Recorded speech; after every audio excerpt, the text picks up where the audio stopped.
Well, hey everybody, this is Mr. Perry, and I present to you Lord of the Flies, Chapter 1, The Sound of the Shell. The boy with the fair hair lowered himself down the last few feet of the rock and began to pick his way toward the lagoon. Though he had taken off his school sweater and trailed it now from one hand, his gray shirt stuck to him, and his hair was plastered to his forehead. All round him, the long scar, smashed into the jungle, was a bath of heat. He was clambering heavily among the creepers and broken trunks when a bird, a vision of red and yellow, flashed upwards like a witch with a witch-like cry, and this cry was echoed by another. "Hi," it said. "Wait a minute." The undergrowth at the side of the scar was shaken, and a multitude of raindrops fell pattering. "Wait a minute," the voice said. "I got caught up." The fair-haired boy stopped and jerked his stockings with an automatic gesture that made the jungle seem for a moment like the home counties. The voice spoke again. "I can't hardly move with all these creeper things." The owner of the voice came backing out of the undergrowth, so that twigs scratched on a greasy windbreaker. The naked crooks of his knees were plump, caught and scratched by thorns. He bent down, removed the thorns carefully, and turned around. He was shorter than the fair-haired boy, and very fat. He came forward, searching out safe lodgment for his feet, and then looked up through thick spectacles. "Where's the man with the megaphone?" The fair-haired boy shook his head. "This is an island. At least I think it's an island. That's a reef out in the sea. Perhaps there aren't any grown-ups anywhere." The fat boy looked startled. "But there was that pilot, but he wasn't in the passenger cabin. He was up front." The fair-haired boy was peering at the reef through screwed-up eyes. "All them other kids," the fat boy went on. "Some of them must have gotten out. They must have, mustn't they?" The fair-haired boy began to pick his way as casually as possible towards the water. He tried to be offhand and not too obviously uninterested, but the fat boy hurried after him. "Aren't there any grown-ups at all?" "I don't think so." The fair-haired boy said this solemnly. But then, in the delight of a realized ambition came over him. In the middle of the scar, he stood on his head and grinned at the reversed fat boy. "No grown-ups!" The fat boy thought for a moment. "That pilot?" The fair boy allowed his feet to come down and sat on the steamy earth. "He must have flown off after he dropped us. He couldn't land here, not in a plane with wheels." "We was attacked." He'll be back all right." The fat boy shook his head. "When we was coming down, I looked through one of them windows. I saw the other part of the plane. There were flames coming out of it." He looked up and down the scar. "And this is what the cabin done." The fair boy reached out and touched the jagged end of a trunk. For a moment, he looked interested. "What happened to it?" he asked. "Where's it got to now?" "That storm dragged it out to sea. It wasn't half dangerous with all them tree trunks falling. There must have been some kids still in it." He hesitated for a moment and then spoke again. "What's your name?" "Ralph." The fat boy waited to be asked his name in turn, but this proffer of acquaintance was not made. The fair boy, called Ralph, smiled vaguely, stood up, then began to make his way once more towards the lagoon. The fat boy hung steadily at his shoulder. "I expect there's a lot more of us scattered about.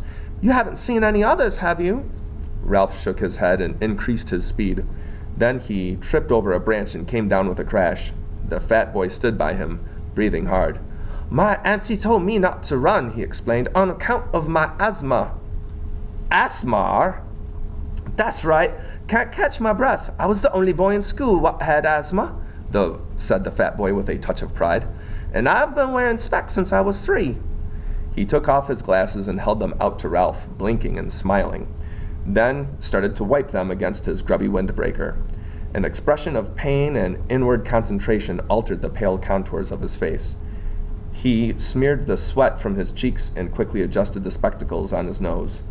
"Them fruit," he glanced around the scar. "Them fruit," he said. "I expect." He put on his glasses, waded away from Ralph, and crouched down among the tangled foliage.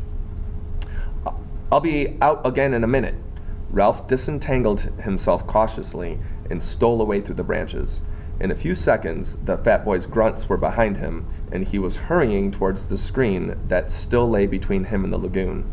He climbed over a broken trunk and was out of the jungle. The shore was fledged with palm trees. These stood or leaned or reclined against the light, and their green feathers were 100 feet up in the air. The ground beneath them was a bank covered with coarse grass, torn everywhere by the upheavals of fallen trees, scattered with decaying coconuts and palm saplings. Behind this was the darkness of the forest proper and the open space of the scar. Ralph stood, one hand against a gray trunk, and screwed up his eyes against the shimmering water. Out there, perhaps a mile away, the white surf flinked on a coral reef, and beyond that the open sea was a dark blue. Within the irregular arc of coral, the lagoon was still as a mountain lake, blue of all shades and shadowy green and purple. The beach between the palm terrace and the water was a thin stick, endless apparently, for to Ralph's left the perspectives of palm and beach and water drew to a point at infinity, and always, almost visible was the heat. He jumped down from the terrace. The sand was thick over his black shoes, and the heat hit him. He became conscious of the weight of his clothes, kicked his shoes off fiercely, and ripped off each stocking with its elastic garter in a single movement. Then he leaped back on the terrace, pulled off his shirt, and stood there among the skull-like coconuts, with green shadows from the palms and forests sliding over his skin. He undid the snake clasp of his belt, lugged off his shorts and pants, and stood there, naked, looking at the dazzling beach and water. He was old enough, 12 years and a few months, to have lost the prominent tummy of childhood, and not yet old enough for adolescence to have made him awkward. You could see now that he might make a boxer, as far as width and heaviness of shoulders went, but there was a mildness about his mouth and eyes that proclaimed no devil. He patted the palm trunk softly and, forced at last to believe in the reality of the island, laughed delightedly again and stood on his head. He turned neatly onto his feet, jumped down to the beach, knelt and swept a double armful of sand into a pile against his chest. Then he sat back and looked at the water with bright, excited eyes. "Ralph!" The fat boy lowered himself over the terrace and sat down carefully, using the edge as a seat. "I'm sorry I've been such a time. Them fruit." He wiped his glasses and adjusted them on his button nose. The frame had made a deep pink V on the bridge. He looked critically at Ralph's golden body and then down at his own clothes. He laid a hand on the end of a zipper that extended down his chest. "My auntie." Then he opened the zipper with decision and pulled the whole windbreaker over his head. "There!" Ralph looked at him sidelong and said nothing. "I expect we'll want to know all their names," said the fat boy, "and make a list. We ought to have a meeting." Ralph did not take the hint, so the fat boy was forced to continue. "I don't care what they call me," he said, confidentiality, "so long as they don't call me what they used to call me at school." Ralph was faintly interested. "What was that?" The fat boy glanced over his shoulder, then leaned toward Ralph. He whispered, "They used to call me Piggy." Ralph shrieked with laughter and jumped up. "Piggy? Piggy? Ralph, please!" Piggy clasped his hands in apprehensions. "I said I didn't want Piggy! Piggy!" Ralph danced out into the hot air of the beach and then returned as a fighter plane, with wings swept back, and machine-gunned Piggy. Chow! He dived in the sand at Piggy's feet and lay there laughing. "Piggy!" Piggy grinned reluctantly, displeased despite himself at even this much recognition. "So long as you don't tell the others." Ralph giggled into the sand. The expression of pain and concentration returned to Piggy's face. "Half a sec." He hastened back into the forest. Ralph stood up and trotted along to the right. Here the beach was interrupted abruptly by the square motif of the landscape. A great platform of pink granite thrust up uncompromisingly through forest and terrace and sand and lagoon to make a raised jetty 4 feet high. The top of this was covered with a thin layer of soil and coarse grass and shaded with young palm trees. There was not enough soil for them to grow to any height, and when they reached perhaps 20 feet, they fell and dried, forming a crisscross pattern of trunks, very convenient to sit on. The palms that still stood made a green roof, covered on the underside with a quavering tangle of reflections from the lagoon. Ralph hauled himself onto this platform, noted the coolness and shade, shut one eye, and decided that the shadows on his body really were really green. He picked his way to the seaward edge of the platform and stood looking down into the water. It was clear to the bottom and bright with efflorescence of tropical weed and coral. A school of tiny glittering fish flicked hither and thither. Ralph spoke to himself, sounding the bass strings of delight. Wazoo! Beyond the platform, there was more enchantment. Some act of God, a typhoon perhaps, or the storm that had accompanied his own arrival, had banked sand inside the lagoon so that there was a long, deep pool in the beach with a high ledge of pink granite at the further end. Ralph had been deceived before now by the specious appearance of the depth in a beach pool, and he approached this one preparing to be disappointed. But the island ran true to its form, and the incredible pool, which clearly was only invaded by the sea at high tide, was so deep at one end as to be dark green. Ralph inspected the whole 30 yards carefully, and then plunged in. The water was warmer than his blood, and he might have been swimming in a huge bath. Piggy appeared again, sat on the rocky ledge, and watched Ralph's green and white body enviously. "You can't half swim, Piggy." Piggy took off his shoes and socks, arranged them carefully on the ledge, and tested the water with one toe. "It's hot! What did you expect?" "I didn't expect nothing. My auntie—" "Sucks to your auntie!" Ralph did a surface dive and swam under water with his eyes open. The sandy edge of the pool loomed up like a hillside. He turned over, holding his nose, and a golden light danced and shattered over just over his face. Piggy was looking determined and began to take off his shorts. Presently, he was palely and fatly naked.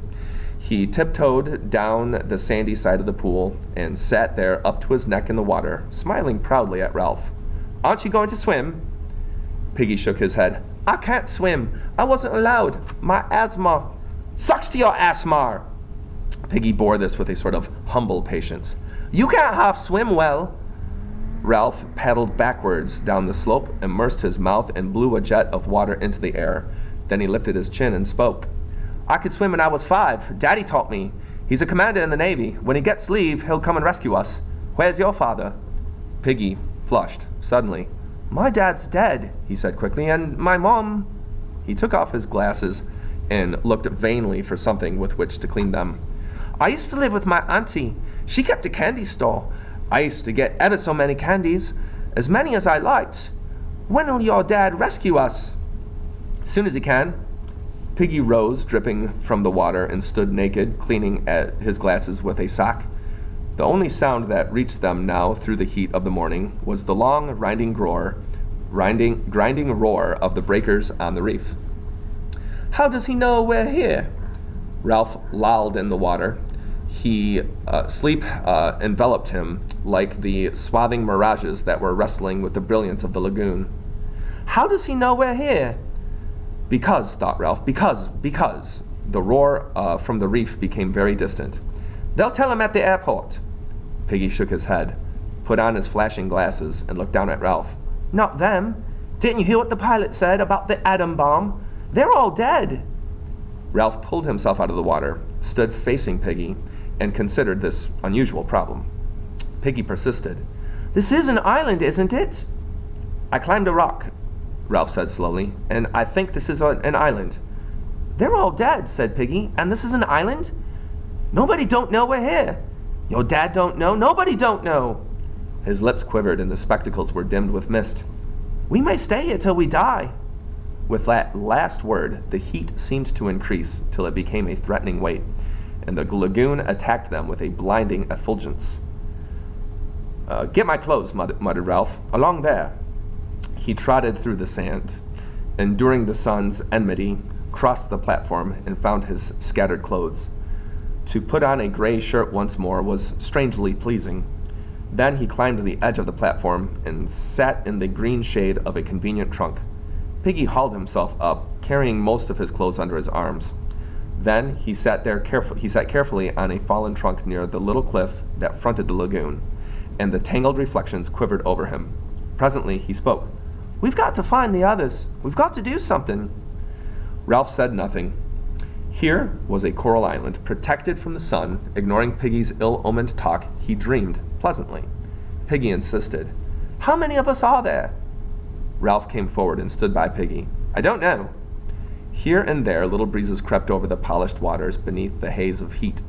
When these breezes reached the platform, the palm fronds would whisper, so that spots of blurred sunlight slid over their bodies or moved like bright winged things in the shade. Piggy looked up at Ralph. All the shadows on Ralph's face were reversed, green above, bright below from the lagoon. A blur of sunlight was crawling across his hair. "We've got to do something."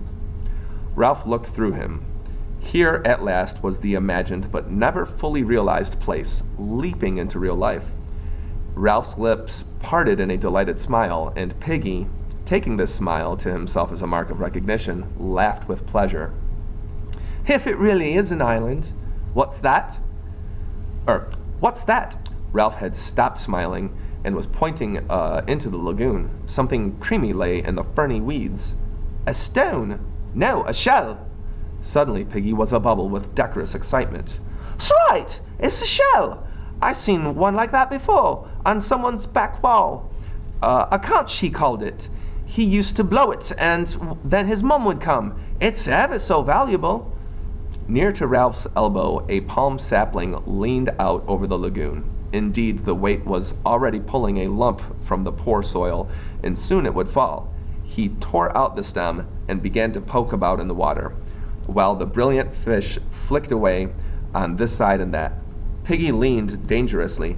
"Careful, you'll break it. Shut up." Ralph spoke absently. The shell was interesting and pretty and a worthy plaything, but the vivid phantoms of his daydream still interposed between him and Piggy, who in this context was an irrelevance. The palm sapling, bending, pushed the shell across the weeds. Ralph used one hand as a fulcrum and pressed down on the other till the shell rose, dripping, and Piggy could make a grab. Now the shell was no longer a thing seen, but not to be touched. Ralph, too, became excited. Piggy babbled. "A conch, ever so expensive. I bet if you wanted to buy one, you'd have to pay pounds and pounds and pounds. He had it on his garden wall, and my auntie—" Ralph took the shell from Piggy, and a little water ran down his arm. In color, the shell was deep cream, touched here and there with fading pink. Between the point, worn away into a little hole, and the pink lips of the mouth, lay 18 inches of shell, with a slight spiral twist, and covered with a delicate embossed pattern. Ralph shook sand out of the deep tube. "Mooed like a cow," he said. "He had some white stones, too, and a birdcage and a green parrot. He didn't blow the white stones, of course. And he said—" Piggy paused for breath and stroked the glistening thing that lay in Ralph's hands. "Ralph!" Ralph looked up. "We can use this to call the others. Have a meeting. They'll come when they hear us." He beamed at Ralph. "That's what you meant, didn't you? That's why you got the conch out of the water?" Ralph pushed back his fair hair. "How did your friend blow the conch?" "He kind of spat," said Piggy. "My auntie wouldn't let me blow on account of my asthma. He said you blew from down here." Piggy laid a hand on his jutting abdomen. "You try, Ralph. You'll call the others." Doubtfully, Ralph laid the small end of the shell against his mouth and blew. There came a rushing sound from its mouth, but nothing more. Ralph wiped the salt water off his lips and tried again, but the shell remained silent. "He kind of spat." Ralph pursed his lips and squirted air into the shell, which emitted a low farting noise. This amused both boys so much that Ralph went on squirting for some minutes between bouts of laughter. "He blew from down here." Ralph grasped the idea and hit the shell with air from his diaphragm. Immediately the thing sounded. A deep, harsh note boomed under the palms, spread through the intricacies of the forest, and echoed back from the pink granite of the mountain. Clouds of birds rose from the treetops, and something squealed and ran under the undergrowth. Ralph took the shell away from his lips. Gosh! His ordinary voice sounded like a whisper after the harsh note of the conch. He laid the conch against his lips, took a deep breath, and blew once more. The note boomed again, and then, at his firmer pressure, the note, fluking up an octave, became a strident blare, more penetrating than before. Piggy was shouting something, his face pleased, his glasses flashing. The birds cried, small animals scuttered. Ralph's breath failed. The note dropped the octave, became a low wubber, was a rush of air. The conch was silent, a gleaming tusk. Ralph's face was dark with breathlessness, and the air over the island was full of bird clamor and echoes ringing. I bet you can hear that for miles. Ralph found his breath and blew a series of short blasts. Piggy exclaimed, "Oh, there's one!" A child had appeared among the palms, about 100 yards along the beach. He was a boy of perhaps 6 years, sturdy and fair, his clothes torn, his face covered with a sticky mess of fruit. His trousers had been lowered for an obvious purpose, and had only been pulled back halfway. He jumped off the palm terrace into the sand, and his trousers fell about his ankles. He stepped out of them and trotted to the platform. Piggy helped him up. Meanwhile, Ralph continued to blow till voices shouted in the forest. The small boy squatted in front of Ralph, looking up brightly and vertically. As he received the reassurance of something purposeful being done, he began to look satisfied, and his only clean digit, a pink thumb, slid into his mouth. Piggy leaned down to him. "What's your name?" "Johnny." Piggy muttered the name to himself and then shouted it to Ralph, who was not interested because he was still blowing. His face was dark with the violent pleasure of making this stupendous noise, and his heart was making the stretched shirt shake. The shouting in the forest was nearer. Signs of life were visible now on the beach. The sand, trembling beneath the heat haze, concealed many figures in its miles of length. Boys were making their way toward the platform through the hot, dumb sand. 3 small children, no older than Johnny, appeared from startlingly close at hand, where they had been gorging fruit in the forest. A dark little boy, not much younger than Piggy, parted a tangle of undergrowth, walked onto the platform, and smiled cheerfully at everybody. More and more of them came. Taking their cue from the innocent Johnny, they sat down on the fallen palm trunks and waited. Ralph continued to blow short, penetrating blasts. Piggy moved among the crowd, asking names and frowning to remember them. The children gave him the same simple obedience that they had given to the men with megaphones. Some were naked and carrying their clothes, others half naked, or more or less dressed, in school uniforms, gray, blue, fawn, jacketed, or jerseyed. There were badges, mottos even, stripes of color in stockings and pullovers. Their heads clustered above the trunks in the green shade. Heads brown, fair, black, chestnut, sandy, mouse-colored. Heads muttering, whispering, heads full of eyes that watched Ralph and speculated. Something was being done. The children who came along the beach, singly or in twos, leapt into visibility when they crossed the line from the heat haze to nearer sand.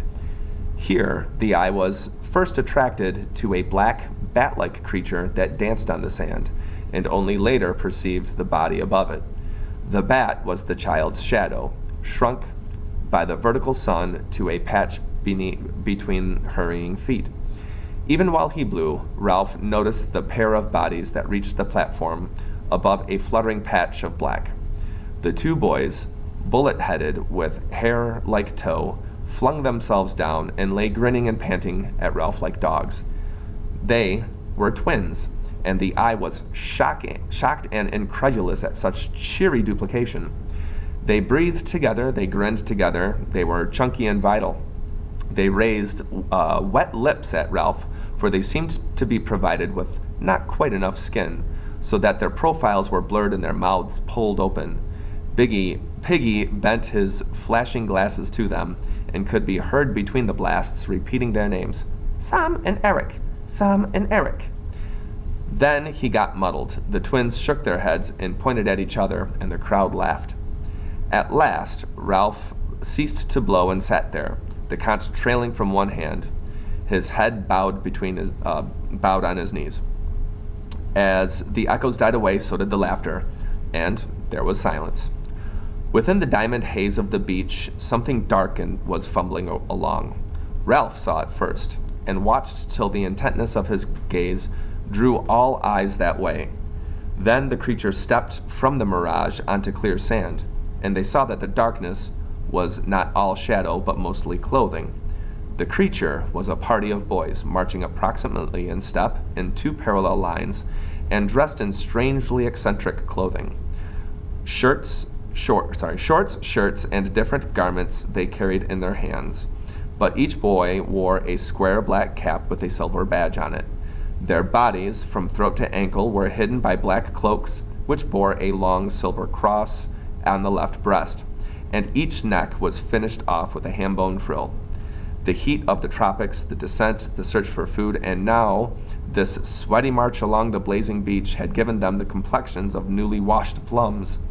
The boy who controlled them was dressed in the same way, though his cap badge was golden. When his party was about 10 yards from the platform, he shouted an order, and they halted, gasping, sweating, swaying in the fierce light. The boy himself came forward, vaulted onto the platform with his cloak flying, and peered into what to him was almost complete darkness. "Where's the man with the trumpet?" Ralph, sensing his sun-blindness, answered him. "There's no man with a trumpet, only me." The boy came close and peered down at Ralph, screwing up his face as he did so. What he saw of the fair-haired boy with the creamy shell on his knees did not seem to satisfy him. He turned quickly, his black cloak circling. "Isn't that a ship, then?" Inside the floating cloak he was tall, thin, and bony.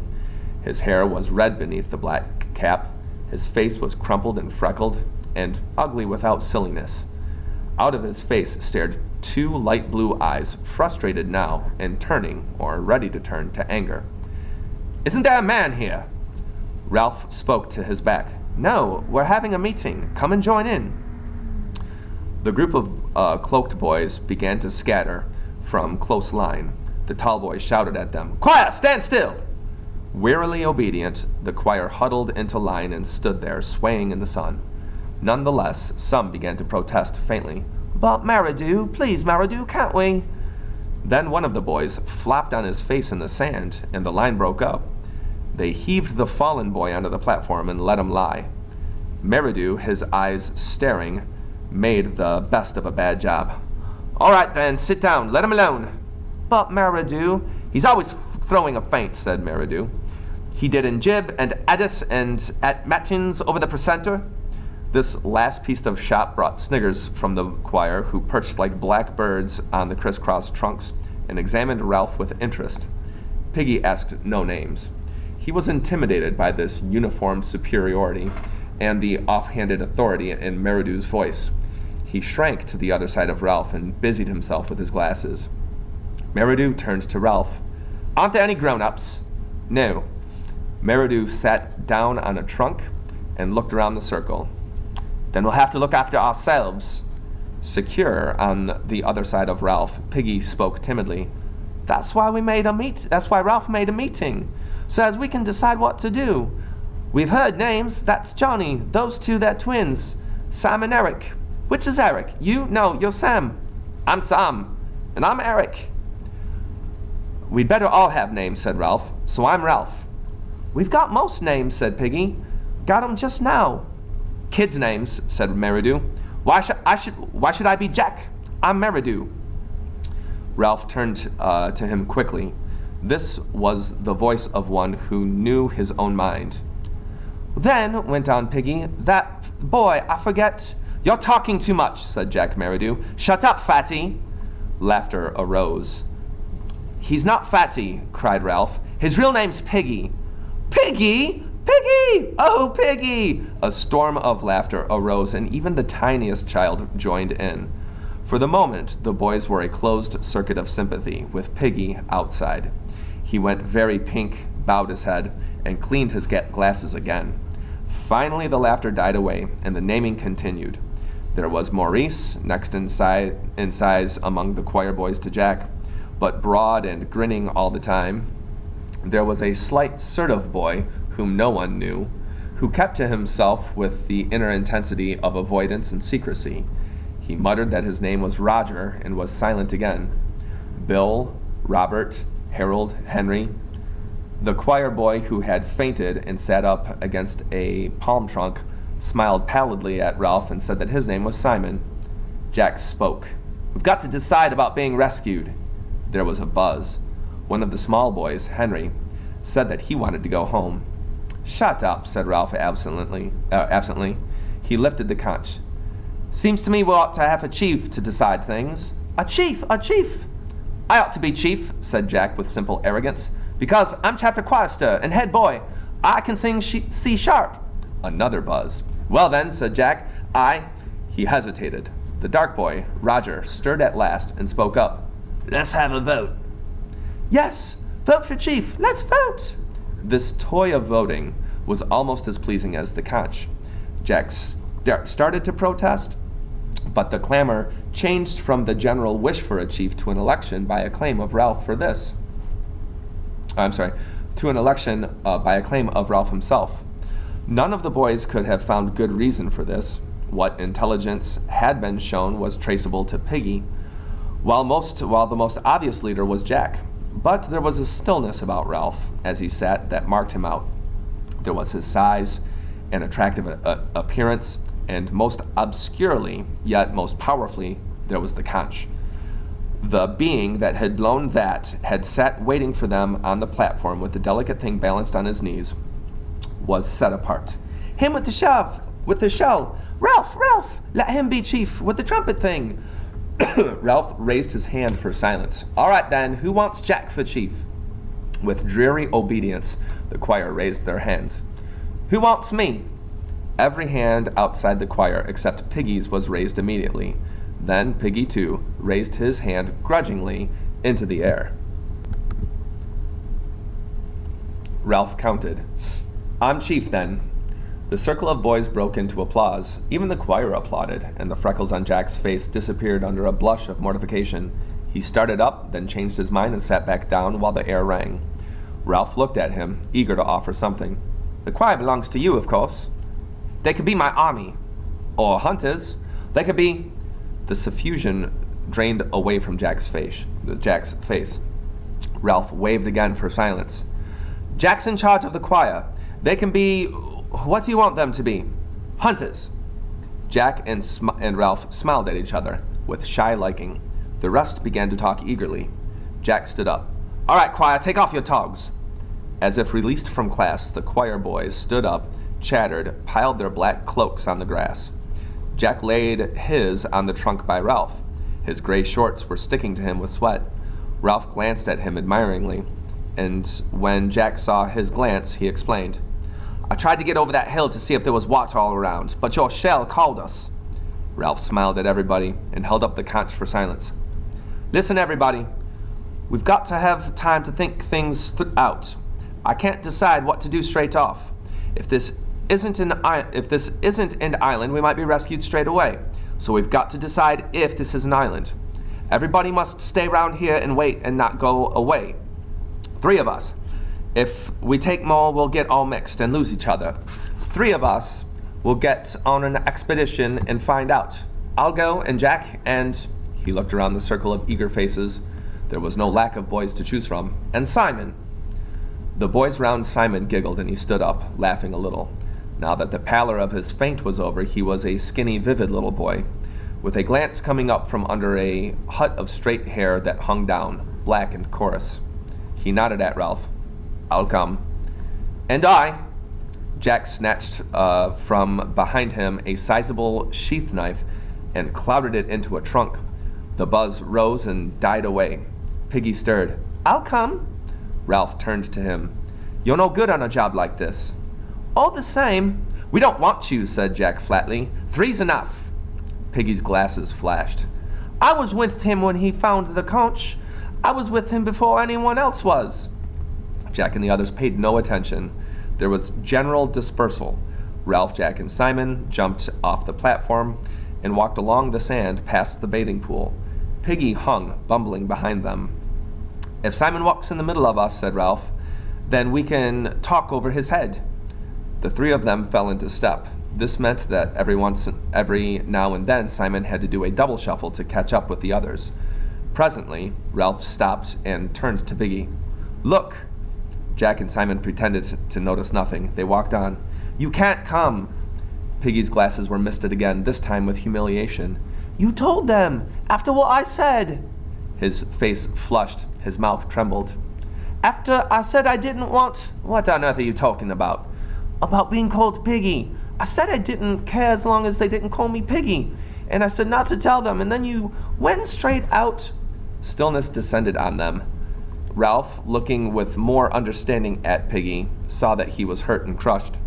He hovered between two courses of apology, or between the two courses of apology or further insult. Better Piggy than Fatty, he said at last, with the directness of genuine leadership. And anyway, I'm sorry you feel like that. Now go back, Piggy, and take names. That's your job. So long. He turned and raced after the other 2. Piggy stood, and the rose of indignation faded slowly from his cheeks. He went back to the platform. The 3 boys walked briskly on the sand. The tide was low, and there was a strip of weed-strewn beach that was almost as firm as the road. A kind of glamour was spread over them and the scene, and they were conscious of the glamour and made happy by it. They turned to each other, laughing excitedly, talking, not listening. The air was bright. Ralph, faced by the task of translating all this into an explanation, stood on his head and fell over. When they had done laughing, Simon stroked Ralph's arm shyly, and they had to laugh again. Come on, said Jack presently, we're explorers. We'll go to the end of the island, said Ralph, and look around the corner. If this is an island... Now, toward the end of the afternoon, the mirages were settling a little. They found the end of the island quite distinct and not magicked out of shape or sense. There was a jumble of the usual squareness, with one great block sitting out in the lagoon. Seabirds were nesting there. Like icing, said Ralph, on a peak cake. We shan't see around this corner, said Jack, because there isn't one. Only a slow curve, and you can see the rocks get worse. Ralph shaded his eyes and followed the jagged outline of the crags up the mountain. This part of the beach was nearer the mountain than any other that they had seen. We'll try climbing the mountain from here, he said. I think this is the easiest way. There's less of that jungly stuff and more pink rock. Come on. The 3 boys began to scramble up. Some unknown force had wrenched and shattered these cubes so that they lay askew, often piled diminishingly on each other. The most usual feature of the rock was a pink cliff surmounted by a skewed block, and that again surmounted, and that again, till the pinkness became a stack of balanced rock projecting through the looped fantasy of the forest creepers. Where the pink cliffs rose out of the ground, there were often narrow tracks winding upwards. They could edge along them, deep in the plant world, their faces to the rock. What made this track? Jack paused, wiping sweat from his face. Ralph stood by him, breathless. Men? Jack shook his head. Animals! Ralph peered into the darkness under the trees. The forest minutely vibrated. Come on. The difficulty was not the steep ascent round the boulders of the rock, but the occasional plunges through the undergrowth to get to the next path. Here, the roots and stems of the creepers were in such tangles that the boys had to thread through them like pliant needles. Their only guide, apart from the brown ground and occasional flashes of light through the foliage, was the tendency of slope. Whether this hole, laced as it was with cables of creeper, stood higher than that. Somehow they moved up. Immured in these tangles, at perhaps their most difficult moment, Ralph turned with shining eyes to the others. Wacko! Wizard! Smashing! The cause of their pleasure was not obvious. All 3 were hot, dirty, and exhausted. Ralph was badly scratched. The creepers were as thick as their thighs and left little but tunnels for further penetration. Ralph shouted experimentally, and they listened to the muted echoes. "This is real exploring," said Jack. "I bet no one's been here before." "We ought to draw a map," said Ralph, "only we haven't any paper." "We could make scratches on the bark," said Simon, "and rub black stuff in." Again came the solemn communion of shining eyes in the gloom. "Wacko! Wizard!" There was no place for standing on one's head.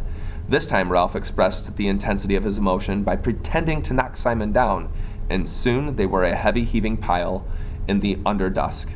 When they had fallen apart, Ralph spoke first. "Got to get down." The pink granite of the next cliff was further back from the creepers and the trees, so that they could trot up the path. This again led into more open forest, so that they had a glimpse of the spread sea. With openness came the sun.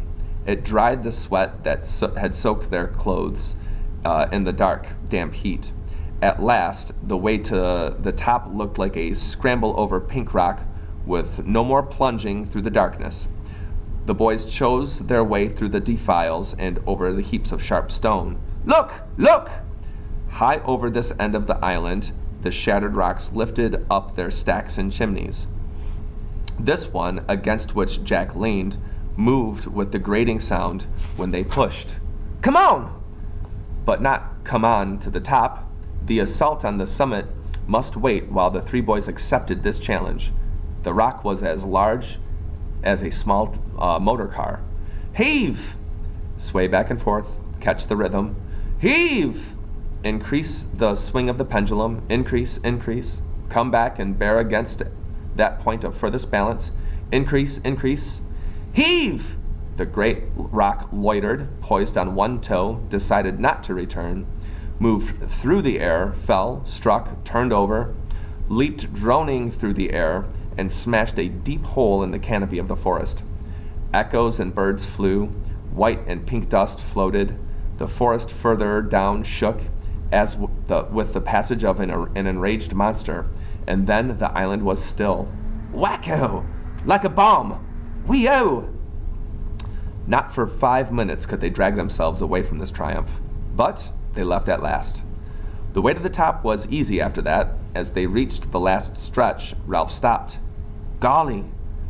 They were on the lip of a circular hollow in the side of the mountain. This was filled with a blue flower, a rock plant of some sort, and the overflow hung down the vent and spilled lavishly among the canopy of the forest. The air was thick with butterflies, lifting, fluttering, settling. Beyond the hollow was a square top of the mountain, and soon they were standing on it. They had guessed before that this was an island, clambering among the pink rocks, with the sea on either side and the crystal heights of air. They had known by some instinct that the sea lay on every side. But there seemed to be something more fitting in leaving the last word, till they stood on the top and could see the circular horizon of water. Ralph turned to the others. "This belongs to us." It was roughly boat-shaped, humped near this end, with behind them the jumbled descent to the shore. On either side, rocks, cliffs, treetops, and a steep slope. Forward there, the length of the boat, a tamer descent, tree-clad, with hints of pink. And then the jungly flat of the land, dense green, but drawn at the end to a pink tail. There, where the island petered out in the water, was another island, a rock almost detached, standing like a fort, facing them all across the green with one bold pink bastion.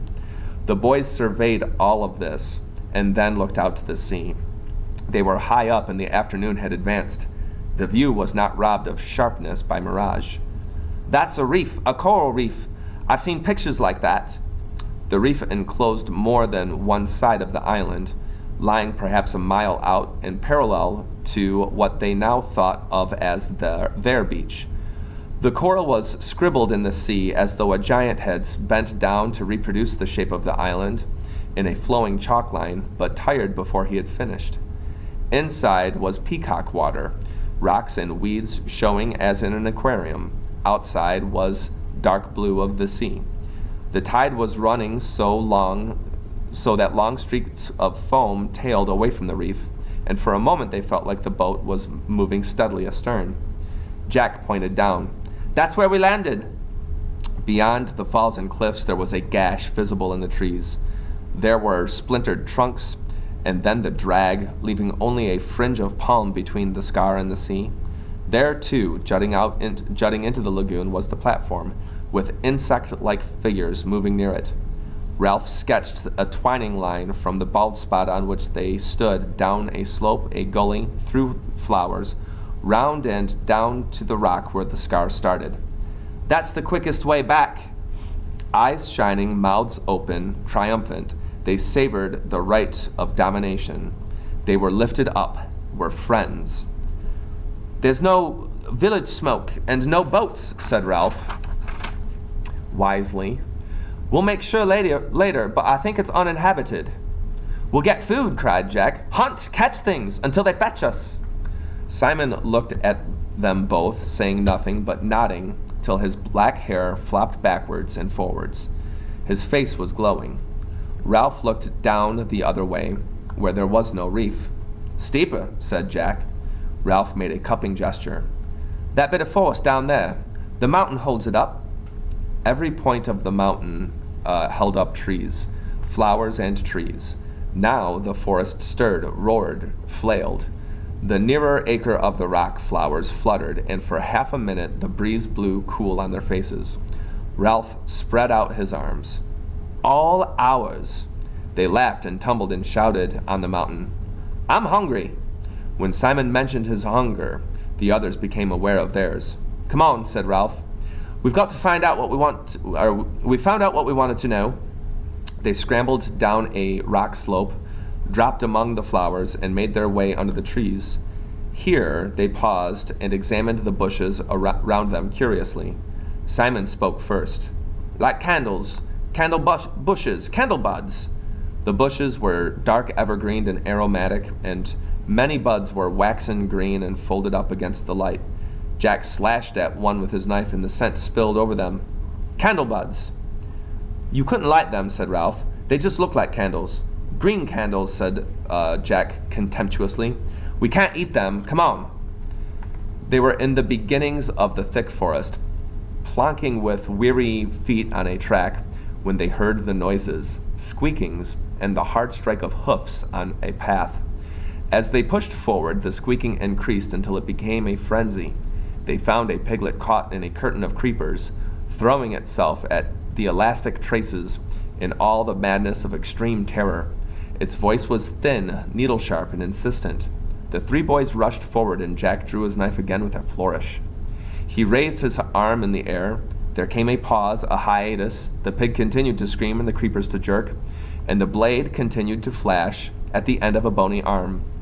The pause was only long enough for them to understand what an enormity the downward stroke would be. Then the piglet tore loose from the creepers and scurried into the undergrowth. They were left looking at each other at the place of terror. Jack's face was white under the freckles. He noticed that he still held the knife aloft and brought his arm down, replacing the blade in the sheath. Then they all three laughed ashamedly and began to climb back to the track. "I was choosing a place," said Jack. "I was just waiting for the moment to decide where to stab him." "You should stick a pig," said Ralph fiercely. "They always talk about sticking a pig." You cut a pig's throat and let the blood out," said Ralph. "Otherwise you can't eat the meat." "Why didn't you?" They knew very well why he hadn't. Because of the enormity of the knife descending and cutting into living flesh. Because of the unbearable blood. "I was going to," said Jack. He was ahead of them, and they could not see his face. "I was choosing a place. Next time," he snatched the knife out of the sheath and slammed it into a tree trunk. Next time, there would be no mercy. He looked around fiercely, daring them to contradict. Then they broke out into the sunlight, and for a while they were busy finding and devouring food as they moved down the scar towards the platform and the meeting.